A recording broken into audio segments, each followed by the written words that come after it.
Vote দিতে গিয়ে মারা গিয়েছে। আমি তার শোকাহত পরিবারকে সমবেদনা জানাবার ভাষা আমার নেই, কিন্তু পরিবারটার পাশে আমরা থাকবো।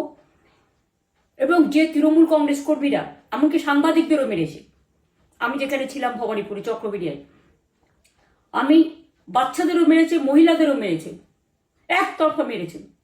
যাদের তৃণমূল কংগ্রেসরা জীবন দিয়ে লড়াই করেছেন, মার খেয়েছেন, তবুও তারা এলাকা ছেড়ে যাননি। অনেককে ইচ্ছে করে অ্যারেস্টও করা হয়েছে যাতে তারা এজেন্ট হিসেবে কাজ করতে না পারে। বিশেষ করে ভাটপাড়া, জগদ্দল, নোয়াপাড়া, এরকম অনেকগুলো জায়গা আছে। এমনকি আমাদের এখানেও ভবানীপুরে সারা রাত ধরে রেড হয়েছে। আমি সারা রাত দুদিন ধরে দুরাত ঘুমাইনি। তাই আপনাদের কাছে বলবো, ওটা বিজেপির চক্রান্ত, এবং বিজেপি এত করেও মানুষের অধিকার থেকে মানুষকে বঞ্চিত করতে পারলো না, এবং তাই বিজেপি শেষ খেলাটা খেলেছে প্রেসকে দিয়ে, যাতে উল্টোপাল্টা বলে আমাদের মনোবলটা কর্মীদের ভেঙে যায়, মানুষের মনোবল ভেঙে যায়। শেয়ার বাজারে ধস নামবে আসল সত্যিটা বেরোলে।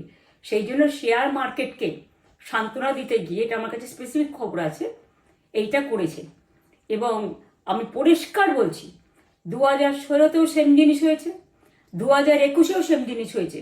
ওরা কিন্তু বারবার করে যা এক্সিট পোল যা দেখিয়েছে, টোটালটাই দেখিয়েছে বিজেপির কথায়। এবং আজকে তো আপনারা জানেন, নিরপেক্ষতা বলে ভারতবর্ষে কিছু নেই, সব একপক্ষ হয়ে গেছে। আমি তাদের বলবো আমাদের কর্মীদের এবং মানুষকে সাথে থাকতে, যাতে কাউন্টিংয়ে সবাই সমানভাবে আজ থেকে পাহারা দেয়। দরকার হলে আমিও আমার এলাকায় পাহারা দিতে নামবো। এবং আমি সব 294টার কেন্দ্রে, 294টা তৃণমূল প্রার্থী, দার্জিলিংয়েও যে দুটো প্রার্থী আছে অনেকদের, আমাদের সাথে জোট আছে, সবাইকে বলবো নিজেরা ক্যান্ডিডেটরা পাহারা দিন।